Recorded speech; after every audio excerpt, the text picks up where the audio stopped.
Hello and welcome everyone to Let's Play Tomb Raider 2 Remastered. Guys, 115 speaking, and let me welcome you to the glorious first level of the game, the Great Wall of China.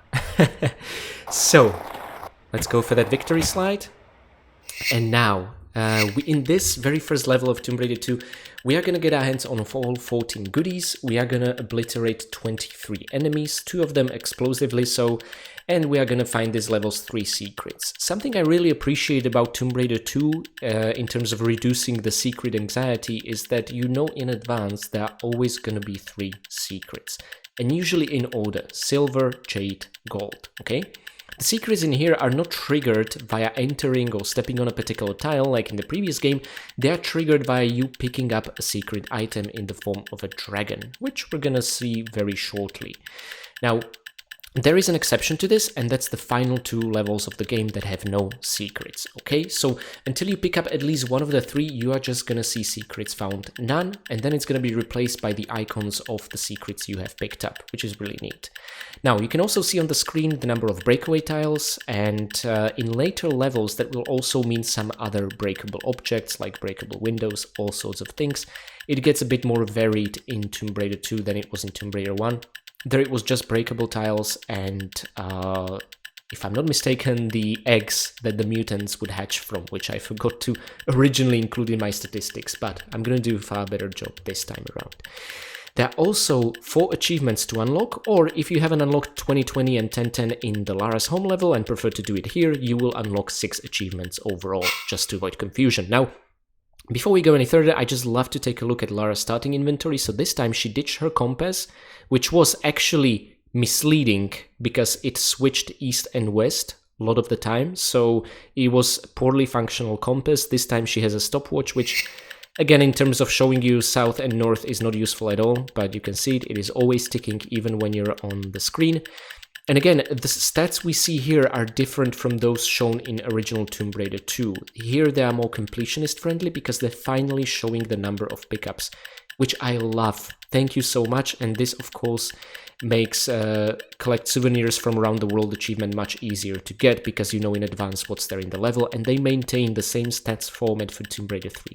Just an absolute joy to play through the remasters. I kind of can't even imagine going back to the originals. So, other than that, we have our trusty pistols, same as before, but in Tomb Raider 2 they come with a new sound, which is so much better. Still not great, but Tomb Raider 3 finally has the sweetest pistol sound, surpassed only by Tomb Raider 5, which is the same sound, but a bit better, crunchier. Now, Lara did not forget to bring her trusty shotgun, preloaded with 2 shotgun shells, classic. What's weird is that she didn't forget to bring a box of flares. Now, like I explained in my Lara's home video, you can see clearly 8 flares in a box, though they look like the big Nerf gun ammunition. If you pick up a box of flares, however, you're gonna find yourself with 6 flares, which is disappointing. It irritated me back in the original game, and it irritates me in the remasters, but they didn't want to change the flares count in the game. I guess they wanted to respect the original vision, so there you have it. You're gonna get 6 per pickup, which makes it all the weirder that she starts with 2, but again, this was the case in the original. Let's just imagine that she spent 4 flares trying to get to this part of the Great Wall of China. And she also comes with a large and a small medpack, so it's like she learned something from her previous misadventures, okay? Another cool thing is, as we pass the option menu onto the now red passport, let's see what it looked like before. Oh yeah, it just had blank pages. This is even worse than it was in the original Tomb Raider 1, where you could at least see some walls of text and Lara's picture. In the remasters, they did a great job including it. If you pause on the screen, you can briefly see when the adventure is happening, when the passport was issued. So this is happening in 1990s. And we can also see another stamp for arriving to China. So again, this is going to be a globe-trotting stamp collecting adventure. I can't wait. And again, in her emergency contacts, Lara did not include anyone, which disappoints me somewhat. I would expect Winston to at least be here, but there you have it. Enough about the menu. Let's continue on the level. And let's see who brought us here. And there's a really cool sweeping shot of the helicopter. And you know what? I gotta show you this because we're not gonna get another look at it. We've seen it in the FMV. This is what it looked like in the original. I never realized that it had a glass window like this and these corners were messed up. It's really, really cute. It was never meant to be seen from this up close, okay? And in the original, just... I mean, this is a night and day difference. Look at all the detail, the emergency lighting, the antenna, the window wipes. It's just... this is really great. I would like to actually take a shot of this with the part of the Wall of China visible, maybe. This, yeah, from this angle, yeah, this is really cool. And let's do the original one. Now, whilst this is not an enemy, I'm gonna do the same thing I did in our Tomb Raider 1 Remastered playthrough and take picture of every single new enemy we encounter in both Remastered and original graphics, okay? And then it flies off. If you move forward, this camera angle will be disrupted. There are a few scripted camera views like that I don't think were in Tomb Raider 1, and you can interrupt them using the look key or unholstering your guns, okay? And we're soon gonna put those guns to practice, but first, I'd like to demonstrate something as it pertains to water. Now, there should be a tiger appearing over here, and this is the sound our sweet pistols now make, okay? Okay, he's a bit shy, let's help him along, and actually, let's take a picture before he dies. I mean, this is one of those things that really makes me feel bad about playing Tomb Raiders, because these are... I'm not sure what they're doing in China, to be honest, but these are, I think, Bengali tigers? Or maybe I'm mistaking them from those with Tomb Raider 3's India. But these are nearly extinct now in the year 2024. Now, this was 1990s, it wasn't quite as bad. But yeah, this is a video game, it's not to be taken seriously, and they make for fun shooting cannon fodder. But still, it's one of those things where I just feel like, I wish there was another way. But they're after killing Lara, so she's quite fair and alright to defend herself. So let me just take a picture, maybe from this angle, in the Remastered, and I also want to show you in the originals. I feel like this was pretty good for its time as well. They were kind of terrifying. What ruins this image for me are really the background textures in their low PlayStation fidelity. In the originals they were much smoother. But yes, so there goes our first snapshot, okay? And the tiger is down. Now, what I really wanted to demonstrate here is that in Tomb Raider 1, whenever you would enter water, it would either be your entire body in water, or your entire body outside of water. There was nothing in between, and this is a good example of how there are different stages of water movement. So there's shallow step water, where you can just run freely. Then, as you get into the deeper one, Lara has to wade through it, because the water is down from her waist to the bottom, okay? So the movement is much trickier, she can still sidestep, move slowly backwards. I'm not holding the walk key, her default hopping back turns into this in shallow water, and she has to wade forward, but you can turn her around once doing that. And also, she cannot jump forward or back, she'll only jump up in water like this, okay? So that's another thing. Now, she is able to fire her pistols, but she is not able to fire her shotgun, which is a bit strange because her two-handed weapons are outside of the water, her one-handed dual-wielded weapons are inside the water. Those should be the ones that don't work. But no, in case you're wallowing through water like this, you cannot use two-handed weapons. And that's not just the shotgun. I believe there are 4 different two-handed weapon types. The weapon variety in this game is absolutely incredible. One of the reasons I like it so much. But one-handed pistols you can still shoot with in shallow water, okay? Just keep this in mind. And Lara turns very slowly, but if you take your guns out, she turns very quickly. And again, from this shallow water, you can absolutely climb up onto solid surface, or... and I think for this, I'll light up one of the 2 flares we have. You can even transition into deeper water, where Lara's feet no longer touch the ground, so you can finally submerge yourself, okay? You need to manually submerge, otherwise Lara will just keep going on the water surface, and she will automatically transition into more shallow water like that. And finally, one that she can run forward in freely, okay? It's a really good animation work, I think. It works seamlessly, you don't need to press anything, any action or anything like that. And now we transitioned from a swim into wallowing in shallow water into just hopping into very shallow water. So, that's it, okay? Just wanted to really introduce you to this because, again, this is new to Tomb Raider 2 and Tomb Raider 2 Remastered as well. Okay, so you won't be confused about the controls. And now, our objective is to go up and into Watchtower, but not before getting our hands on the first secret, which is also gonna trigger an appearance of another enemy. A bit of an odd one, but there we go. So this, my friends, right here is a stone dragon. And you know what, Lara? I would like you to actually light that flare. Thank you very much, so we can get a better look at it. This is what I talked about back in Lara's home, with the whole weapon line being disabled in photo mode. Now you can also, as part of the weapon line, equip flares that are turned on and illuminate the picture you're taking care of, okay? So there it is in all its glory, beautiful silver dragon. And what I like about this is that in the original graphics, this didn't look silver. This to me looked like a stone dragon, and I was referring to them as such. But some people refer to them as stone, some as silver, and I feel like this finally settles that it is silver indeed. And silver is the least rare and usually the easiest to obtain in a given level.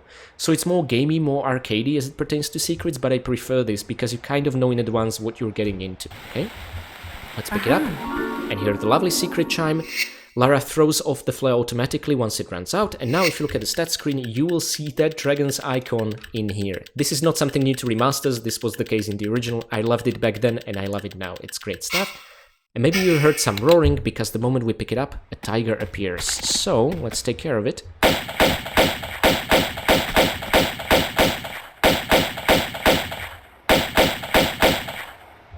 Okay, there we go, and now on our screen we should have 2 kills, correct. And this is how you can keep track in case you're interested, but honestly, as far as achievements go, there is no reward for killing all the enemies, okay? So do not worry too much about it. Usually people are not interested in 100%ing everything unless it's recognized by achievements, so you're gonna have an easier time. And I don't know why I like this shot so much. Funnily enough, this whole skybox was used for Tomb Raider 1 Remastered's Lara's home. I'm not sure if they already fixed it to something more appropriate, because the Asian vegetation I just found strange in British countryside. Another cool thing is that you can see stuff from these windows. You could take a sneak peek back in the original, you can do that here. We're gonna be right over here soon enough for an achievement. And you can also take a peek from this window over here to which reveals a section of the wall, and it looks absolutely glorious in these graphics. Now there's nothing to do, but these look like levers we can push, right? Oh no! What a devious trap. Good introduction to traps and to make sure you observe what's going on around you. I really like it. Okay, so let's climb up here. And again, remember, if you press the roll key, you will be set up for the perfect running jump. So let's do that. And we'll press this actual lever, no longer a trap, which will open a door. And already during camera shots like this, you have full control of Lara, so I already pressed roll and initiated a running grabbing jump, okay, that we learned in the assault course. This is great. But we have an enemy flying at us. We'll need to interrupt this shot. There it is. Oh my god, we need to take a picture, actually. So this, my friends, is just an ordinary raven. However, these guys are ridiculously bullet spongy. And you know what? I'm gonna take a picture like this, but I just want to change Lara's facial expression to something, yeah, more appropriate. I would actually expect her to have that by default, but there we go. So these guys can take more beating than they have any right to do, okay? Now there's another one going over there. And when we approach the next section of the wall, there's also going to be a third one. Oh, never mind. There it is. Sneaky, sneaky. I guess you can also shotgun them from up close, but we're saving that shotgun ammunition because we're not really going to find any in this level, and it would be a bit of a waste. Now, we want to get into the tower over there, which is locked by a key. Now, those of you who have played the previous entries know what will happen. No. Lovely. Now, this is actually not Shelley Blonde nor Judith Gibbons voicing this over. It's Heather Gibson, apparently, the texture graphical artist. There are a couple of sounds Lara makes that were not voiced over by either of the actual voice actresses, but were placeholders made by the dev team that just never got changed because they were so good. And also the team had other priorities. So you can slide down into the pool of water where there's the key, but in case you're interested in an achievement, whose name I absolutely forgot again, something to do with a crane, I think crane dive or something like that, you will need to scale the mountainside over here and reach the top of the tower that we actually emerged from. which was something really neat. And the first time I did it was even before the remasters, and I did it for the retro achievements on the PlayStation 1 version of the game. And it was just really cool back then, and it is still really cool now. Hopefully I will not mess this up. We'll see. Oof, that one makes me feel very insecure. Okay, and let's just stay on the right side over here. All the slippery slopes on the right side here will slide forward or backwards, but none of them will take you down to the right, which is very good. That would be a tragedy. We would have to do this all over again. Okay, and maybe this is the trickiest jump, but let's see. It's actually easier to do if you switch to the original graphic, because you can see the geometry directly without all that vegetation, but I'm enjoying this too much, you know? And this is where we encounter an invisible barrier, okay? So Lara can step into this leaves pile, but she cannot move forward. Before it was just blackness, which makes me a bit paranoid ever since we disappeared into the Black Void in Temple of the Cat original Let's Play. Okay, and this is a good point from which to just make a standing grabbing jump. My friends, you have now officially reached the top of the tower, where we admired the helicopter. Imagine getting here fast enough before the helicopter disappears and jumping into it somehow. Oh, that'd be so cool, but not possible as far as I know. Okay, and now all you gotta do is make a swan dive from here into the pool of water. There's a little square directly ahead of you, and this is another good opportunity to get 10, 10, and 20, 20 achievements. If you haven't got them yet, you can unlock 3 achievements in one go, which is also really cool. But I prefer to do it in Lara's home. So there we go, crane dive. I remember dive to a lake from the top of the guardhouse. That's it, okay? So that was the first achievement of this level. The fourth and final is actually just for completing it, so it's kind of unmissable. But 2 more, especially the second one in a row now, is fairly tricky. Now, you can hear a tiger. I'm just gonna climb up here. Damn it, it managed to bite us. Well, not anymore. Holy moly, it went absolutely insane. Is it a rabbit tiger? Okay. So this is a very nasty encounter. I have very live memories just peeking out of the water, being too scared to climb with my brother when we were playing this as kids. Just, it's horrifying to see the tiger there. And come on, rolling during combat, mid-air rolls, those were completely unknown concepts to us. Even jumping during combat, just no. We would stand and hold the action key. That was our capabilities in a nutshell. Okay, now, we picked up the guardhouse key, which we can unlock a way forward. And now for something, for me personally, even more terrifying. Spiders. There they are. And yep, they are made more disgusting. But I want to take a picture, so I want to bring them to light, so we have a nice snapshot for our photo album. I say nice, but there's nothing nice about these things. Okay, so first of all, let's just make it even more terrifying. And like this, I think this gets the point across. And this is what they look like in the original. Pretty good transition. They have a very interesting shape on their bellies. Christ, they're ugly. I hate spiders so much, and this is going to be much worse in the later stages. But something I also want to take a picture of is a spider exploding. Okay, so we can see the blood splatter, and we can see its individual body parts. Now, I think we need a good pose for that. Lara, are you as scared of spiders as I am? I mean, you should be. Yeah, let's maybe do this. Oh, I'm having so much fun. Okay, your face should be one of shock and horror. There we go. And those pistols, you know what? Let's give you a grenade launcher. That's what you use to take care of this problem. Okay. Her stoic vanilla expression, but well, what can you do? Okay, this was worth it. So yeah, 3 spiders in here, disgusting things. Actually, I remember when I played for the first time, it felt like they're made out of clockwork or something like that. Now there's a very devious one guarding a key up the top. Now you can absolutely climb, take him down, the damage they deal is minimal. But if you're an arachnophobe like me and you just don't want to come into contact with them, you can use this window ledge to do that. So that spider is finally down. I don't think we've taken any damage from them. I think with the damage we have is still from the tiger down below, so that's good. Now there is a way to grab this ladder from here to avoid long climbing animation. There we go, awesome. and get our hands on a rather unimpressively named rusty key. Is that correct? Yep. Ah, I like what they did with it. Yep, looks very legit now. The size is the same. Okay, and let's go on. The spider webs are, by the way, in addition, they were not there in the original, okay? Ooh.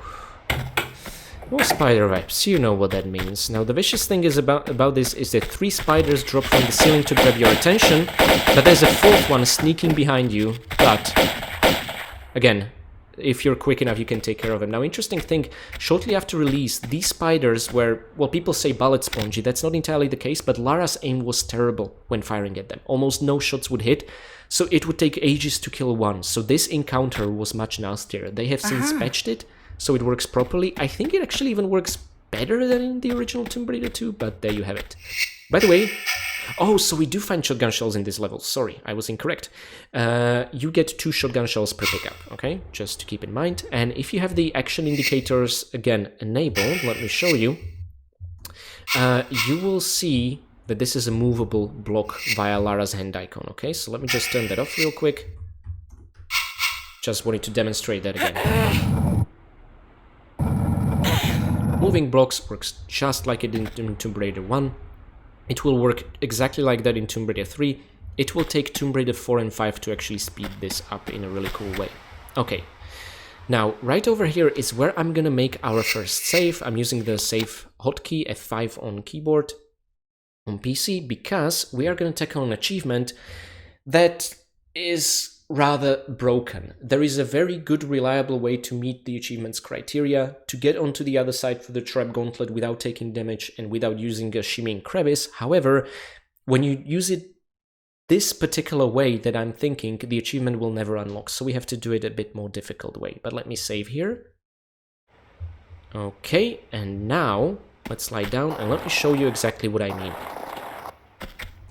So the idea is that you can avoid these blade traps, which will shoot off bladed wheels cutting into one another from these receptacles. You can avoid it completely via shimmying over here to the very end and then just climbing and underswimming these 2 shooters and climbing here. This will not give you the achievement.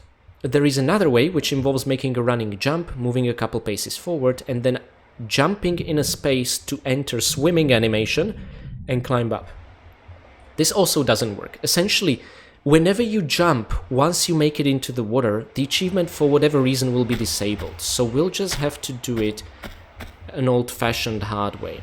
By the way, I love these light shafts they included there, just to give us a bit of light and also draw your attention to that. But unfortunately, we are also achievement hunters, so it's never gonna be that easy. Okay. Now, stand your ground. And we just gotta time this, okay? Awesome. Now this is the point where I would recommend make a standing jump, as Lara will transition into swimming, but that will disable the achievement. Instead, let's do this. And from here, we should be able to just about do it. Keep to the right side. Do not engage with this and get hit, okay? And there we go. I'm not climbing the walls for this. Do not use the ledge, but take no damage from the flying blades. So unfortunately, the last 3 sets of blades, you're just gonna have to time well to do it, okay? But we managed to pull it off, yay! And now onto crunchy, delicious breakaway tiles and an amazing trap gauntlet. Whoa. Run, run, run, don't look back. Oh, such a cinematic camera angle. Now jump over these spikes. I actually like to do mid-air roll here and grab the ledge like this, fall down. This costs you some time, but minimizes falling damage. What we actually picked up are automatic pistol clips, which will be relevant in the next level, where we are going to find automatic pistols and climb up on the right side of this climbable tile to... Oh my god, where did that... That was invisible! Okay, but yeah, always climb up on the right side, because the left spikes reach this place earlier before the right ones will, okay? And now, the trap gauntlet continues, so let's not dawdle, let's be brave. Or foolish, as someone would say. Okay. Okay. No damage taken. Go, go, go. Stick to the right side. Oh, and by the way, you can just stick around. These will not hurt you if you stand on the right side, but it just creates pressure, doesn't it? So that's essentially it. Oh, I remember this room so vividly. The The first time we were here, we were panicking. Spikes were closing in. Where are we supposed to go? Well, the only way was to fall down. My brother was like, no, they're gonna be spikes. I said, we have no other choice. And it worked. It was one of my proudest moments of my early childhood gaming life. Okay. We were screaming at one another, not because we were angry, but just the adrenaline. Okay, and now 5 spiders in this general area. To trigger more of them, you actually need to step on this tile next to the zipline handle. Okay. Then approach this corner. So that was 4 spiders, and now for the final one, just approach this path over here. There we go, all 5 spiders taken care of. Now this thing over here is actually a way back from the 3rd and final secrets of the game. Yeah, as you could have seen during the trap gauntlet, the 2nd secret was a jade dragon, which seems most fitting the Chinese mythology setting of Tomb Raider 2.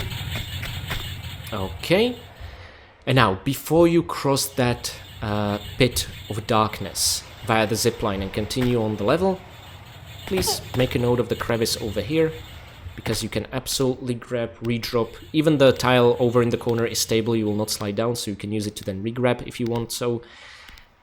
And let's shimmy and enter this small cave. And I think I'm gonna immediately draw a flare, which was our final flare, but thankfully we're gonna pick up a box right over here, which, as you will see, is gonna give us 6, not 8 flares, which just drives me absolutely crazy. Yep.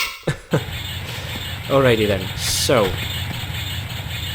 Oh, you can, by the way, grab the ladder over here using the action key, or, to speed things up, you can just make a diagonal grabbing jump, but be careful, the angle needs to be pretty accurate, otherwise Lara will not grab it and you'll end up falling to death, okay?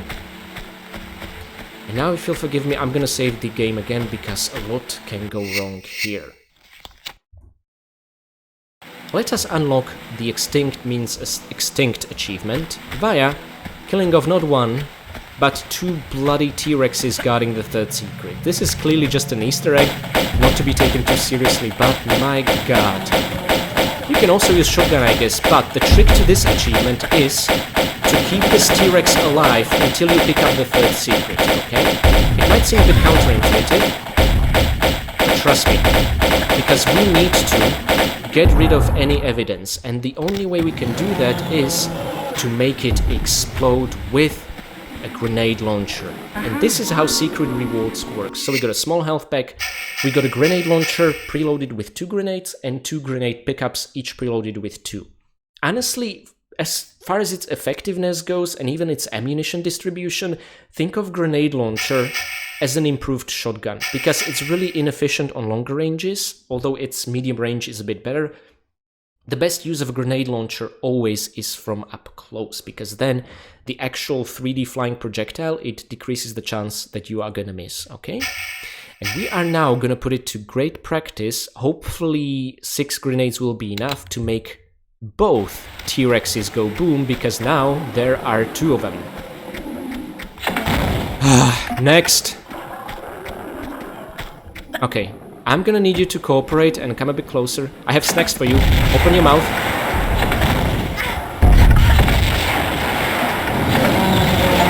And there we go. Extinct is extinct. Defeat both T-Rexes with no evidence. So I love it that they do not explicitly tell you what to do.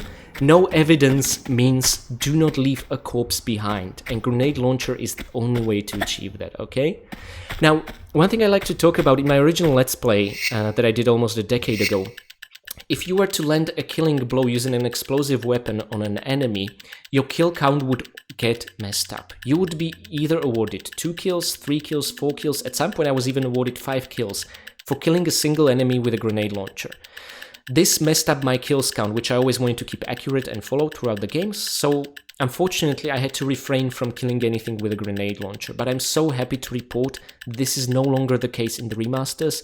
And also, there'll be a vehicle later on in the level with which you can kill enemies, and that did not count any kills at all, but they also fixed it in the remasters, so the kills count is finally accurate. I love this. Thank you guys. So, the developers for fixing this, and even being aware of it, because many people aren't. Now, let's light up yet another flare. This is a very flare-heavy level. The remaster is actually much darker, even despite the artificial sources of light.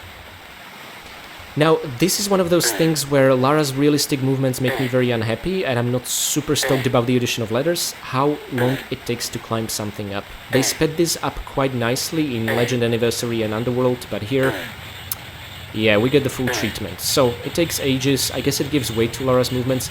If you want to descend quickly, you can just drop and regrab, but I'm not going to do it here. And especially, do not do the drop and regrab technique with a flare on, because the moment the flare is going to run out, and you're gonna try and drop and regrab, Lara will not regrab, she will instead focus on throwing away the flare. This is known as a flare death. Hopefully it's not gonna happen to us in this playthrough, but we'll see.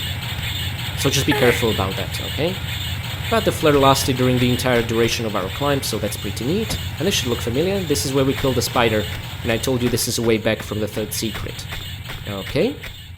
And now for the encounter with the final two enemies of the level. More nearly extinct tigers. Lara, you are a one-woman extinction event. Let's be true to your name, okay? Oh, and get the pistols out, not the grenade launcher. Okay. Oh, that was a close call. Nice! He almost bit us, or scratched us, I guess. And that's it, the final two enemies are down. Now this is really interesting because there is a campfire here. By the way, do not approach the fire. Fire is incredibly sensitive here. You're gonna get burned. Honestly, I prefer this sprite. Looks much better. Look at it. Than the new fire effect. Now, I've been very critical of the fire effects in the remasters from the get-go. This is already improved than what was there originally, but I mean, okay, they replaced a 2D sprite, fine. But in Tomb Raider 3, they had really good particle effects already in the original, and I feel the remasters are a bit worse. But anyway, we'll see what they'll look like once we reach Tomb Raider 3. So there are a couple of crates with an insignia you've also seen in the FMV cutscene when one of the Tibetan monks, after their victory at the Great Wall, was delivering the Temple of Xi'an back to its temple. Well, this is actually the door we've seen in the cutscene. And there was also a special focus on a key they entered into this receptacle, which is now missing, which is going to be a problem that's going to lead us throughout the entire globe. But later about that. Even Lara doesn't know that. Someone left their portable heavy-duty laptop here from 1990s, although, let me tell you something, it has colored screen. Yeah, it's crazy, no?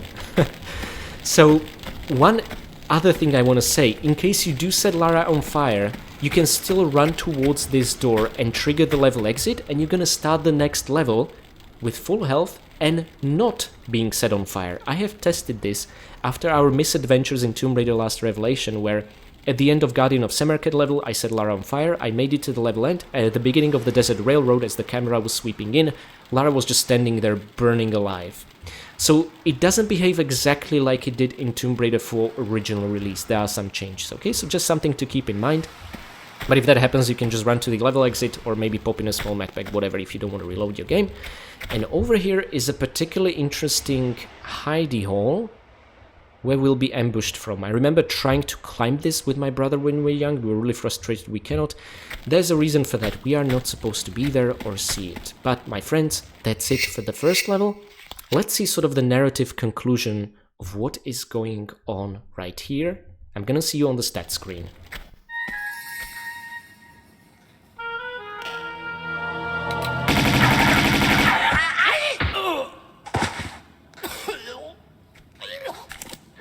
Pardon me, if that was just your way of trying the doors for me.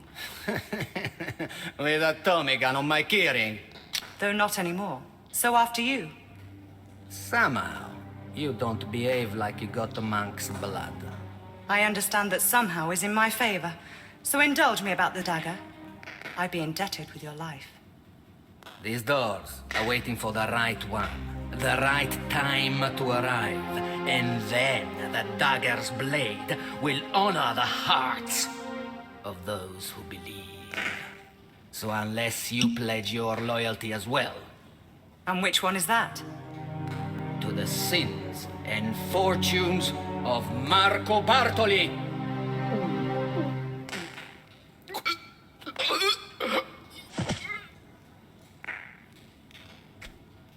Perhaps not just yet, then.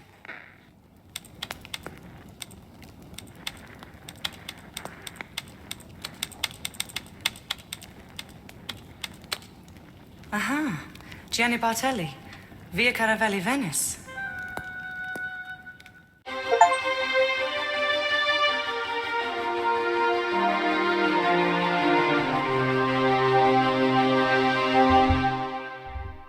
And that's these doors are waiting, finish the Great Wall chapter of the game, achievement unlocked. So, my friends, that's all 4 achievements, or 6, depending on if you decide to do 2020 and 1010, combined with a crane dive achievement unlocked. We have found all 3 secrets, we have picked up all 14 goodies and killed all 23 enemies. And again, landing explosive kills does not trigger any kills glitch. You will also see the number of breakaway tiles on screen, and we have not used any medpacks. Good, very good. May I just say how much I love this cutscene, how it sets up the narrative, how using the thug's laptop, Lara is able to dig deeper and realizes she's not the only one after the dagger. And as per the game manual information I included in between the FMV cutscenes, you can see that it mentioned 3 different organizations after the dagger of Xi'an. So Lara is one. Then there are these people who seem to follow a guide called Marco Bartoli, that's all Lara knows. And apparently he and Cecilia Bartoli, whoever she is, are hiding out in Venice, where she is headed next. And let me tell you, Venetian levels are just some of the best. You have so much to look forward to. If you do not enjoy the classic combat, I think you're not going to enjoy them as much, but I happen to do, because I unlocked the secrets of combat midair roll. Furthermore, the third organization is the Tibetan monks. We've seen fighting of the Chinese emperor in the FMV cutscene. I guess not much has changed nowadays. Now they're struggling with the actual Chinese government. Yeah, but here these ones are now fighting Bartoli and his henchmen. And honestly, they should be, I think, more on the lookout for Lara than Marco Bartoli and his private army of mobsters. But yeah, so that's essentially the setup, and it's going to be a globetrotting adventure, and it's going to be a chase for who gets what first. And finally, the door cannot be unlocked just like that. I guess we do not want to consider explosive options. Lara needs to get her hands on a key. She doesn't know what it is, what it looks like, what's it called, but she's gonna find out. So the key to the doors is what's gonna take us throughout 3 chapters of the game until we return back to China for the grand finale. So I hope you enjoyed today's episode, and I'm gonna see you next time in Venice, but not before thanking my amazing patrons. Blank Goopel, Mick, Severin Drax, Marek Malec and Katie Danger, thank you so much for being my Winstons and for bringing me a delicious energy drink when editing late into the night. A big thank you to my caretaker Winston, Michael McConkie. Thank you so much for treating all those T-Rex bites Lara received today. There's a lot she has to recover from. A very special thank you goes to my veteran Winston, Andrea Paviglianiti. Thank you so much for keeping Lara safe, and something tells me you were the one who put the grenade launcher there when facing off both T-Rexes. And finally, a very special thank you to my one and only fine vintage Winston, Akira Foxmind. Thank you for supporting the channel in this way. I hope you had a blast watching the video, and also thank you for ensuring that all of Lara's protein intake is in good shape. And thank you to everyone who has watched this far, and I'm gonna see all of you in next geographical location, which is an absolute favorite of mine, both in Tomb Raider franchise and in real life, Venice. Now unfortunately it's gonna take me quite a while, as tonight I'm leaving on a business trip for 5 days, so I'm not gonna be able to really record or anything like that, but you can bet that it's gonna be ready sometime next week, and it's gonna be an absolute blast and definitely worth the wait. Thank you so much, and I'll see you next time.